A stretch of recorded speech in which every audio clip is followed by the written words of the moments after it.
ಹಾಗೆ ಹೇಳ್ತಿದ್ದೀರಾ?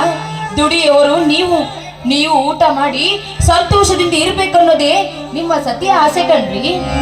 ಏಮ ತುಂಡು ಬಟ್ಟೆ ಇಲ್ಲದಿದ್ದರೂ ಇದರಲ್ಲಿ ಬದುಕಬಹುದು, ಆದರೆ ಒಂದು ತುತ್ತು ಅನ್ನವಿಲ್ಲದಿದ್ದರೆ ಹಸಿದ ಒಡಲು ಕುಸಿದು ಈ ಭೂಮಂಡಲವನ್ನು ಸೇರುವುದ ಖಂಡಿತ ಏಮ, ಖಂಡಿತ. ಮೊದಲೇ ಕೆಲಸ ಮಾಡಿ ಸುಸ್ತಾಗಿದ್ದೀರಾ, ಬನ್ರಿ ಕುಳಿತುಕೊಂಡು ಊಟ ಮಾಡಿವ್ರಂತೆ.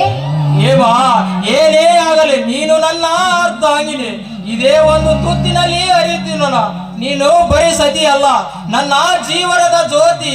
ಬಾ ಏಮ ಬಾ, ನಾನೇ ನಿನಗೆ ಕೈಯಾರೆ ತುತ್ತು ಮಾಡಿ ತಿಳಿಸುವೆ ಏಮ, ಕೈಯಾರೆ ತುತ್ತು ಮಾಡಿ. ಭಾವಕವಿಯು ರಚಿಸಿದನು ಈ ನಿನ್ನ ಮಹಿಮೆಯನು, ಭಾವ ಕವಿಯು ರಚಿಸಿದನು ಈ ನಿನ್ನ ಮಹಿಮೆಯನು. ನಾನು ಯಾರು ನೀನು ಯಾರು, ನಾನು ಯಾರು ನೀನು ಯಾರು, ನೋಡಿ ಬಾಳಿದರೆ ಸ್ವರ್ಗವಿಲ್ಲ. ಸ್ವಾಮಿ, ನೀವು ಕೊಟ್ಟ ಕೈ ತುತ್ತು ಎಂತ ಅಮೃತ ರೀ. ಹುಟ್ಟುತ್ತಲೇ ತಂದೆ ತಾಯಿಯನ್ನು ಕಳೆದುಕೊಂಡ ನತದೃಷ್ಟ ಇನ್ನೂ ನಾನು. ನಿಮ್ಮಂತವ್ರ ಕೈ ಹಿಡಿದು ಬರ್ಬೇಕಾದ್ರೆ ನಾನು ತುಂಬಾ ಪುಣ್ಯ ಮಾಡಿದ್ದೇನ್ರಿ. ನೀವು ಕೊಟ್ರಲ್ಲ ಈ ತುತ್ತು ಅಮೃತ ರೀ, ಪಂಚಾಮೃತ ರೀ. ಏಮ ಇದಕ್ಕೆ ನಿನ್ನ ಪ್ರತಿ ಉಡುಗೊರೆ ಏನು ಕೊಡುವೆ? ನಿಮ್ಮಂತ ಪುಣ್ಯಾತ್ಮನನ್ನು ಕೈ ಹಿಡಿದ ನಾನೇ ಧನ್ಯೋಸ್ಮಿ ರೀ, ನಾನೇ ಧನ್ಯೋಸ್ಮಿ. ನೋಡಿ, ನಿಮ್ಗೆ ಉಡುಗೊರೆ ಬೇಕು ಅಂತ ಕೇಳಿದ್ರೆ ನನ್ನ ಪ್ರಾಣವನ್ನೇ ಕೊಡ್ತೀನಿ ಕಣ್ರಿ. ನಾನು ನಿನಗೆ ತುತ್ತು ಕೊಟ್ಟಿದ್ದೇನೆ, ನೀನು ನನಗೆ ಮುತ್ತು ಕೊಡಬಾರದೆ? ಛೀ, ಹೋಗ್ರಿ ಅಪ್ಪ, ನನಗೆ ತುಂಬಾ ನಾಚಿಕೆ ಆಗುತ್ತೆ. ಆದ್ರೂ ನೀವು ಕೇಳ್ತಾ ಇದ್ದೀರ ಅಂತ ಕೊಡ್ತಾ ಇದ್ದೀನಿ, ಆದ್ರೆ ಮುತ್ತು ಕೊಡೋದಿಲ್ಲ. ನಿಮ್ಗೋಸ್ಕರ ಒಂದು ಹಾಡು ಹಾಡ್ತೀನಿ. ಏಮ ದುಃಖದ ಅಲೆಗಳು ದೂರ ಮಾಡುವಂತೆ ಸಂತೋಷದ ಸಾಗರದ ಹೊರವೊಮ್ಮೆ ಬರಲಿ ನಿನ್ನ ಮಧುರ ಕಂಠದಿಂದ. ದೊರೆಗಳ ಮಾತು ಮೀರೋದೇನ್ರಿ? ನೀವು ಸಂತೋಷದಿಂದ ಕೇಳಿದ್ರೆ ನಾನು ಸಂತೋಷದಿಂದನೇ ಹಾಡ್ತೀನಿ.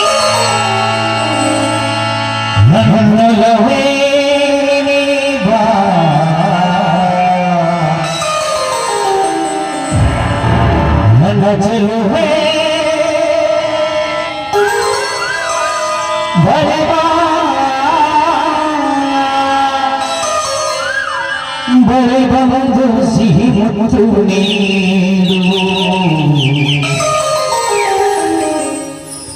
ಸಿಹಿ ಮುತ್ತಿನ ಕಾಣಿಕೆ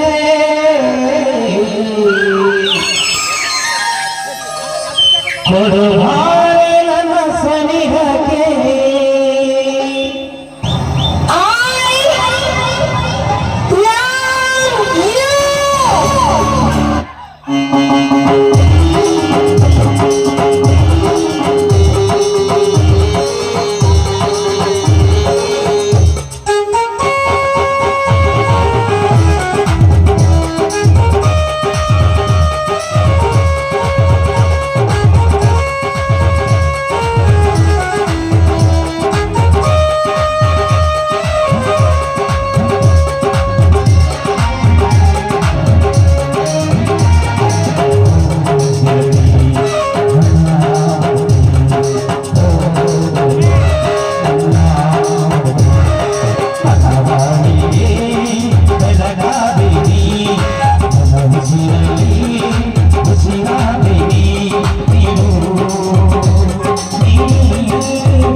ನೀನಂದ್ರೆ ತುಂಬಾ ಇಷ್ಟ.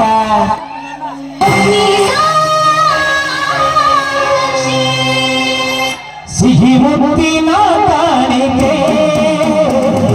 ಕೊಡುವಾರೆ ನನ್ನ ಸನಿಹಕ್ಕೆ, ಸಿಹಿ ಮುತ್ತಿನ ಕಾಣಿಕೆ ಕೊಡುವಾರೆ ನನ್ನ ಸನಿಹಕ್ಕೆ.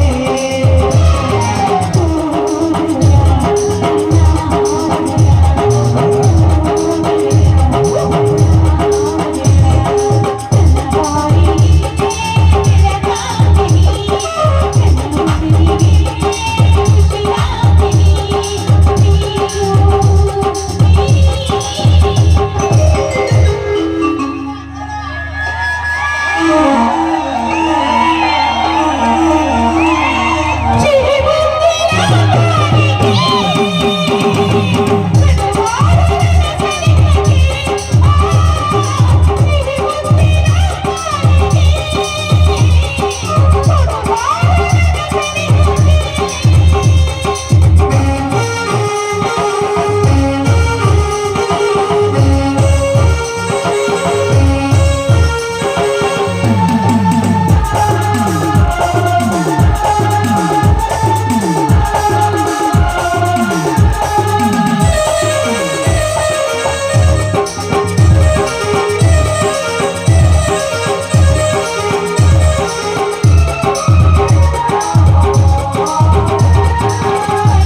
ಮಾತನಾಡಿ ಕೊಡುತ್ತಾ ಹೋಗೋಣ ಬಾ. ಬನ್ರಿ ಹೋಗೋಣ.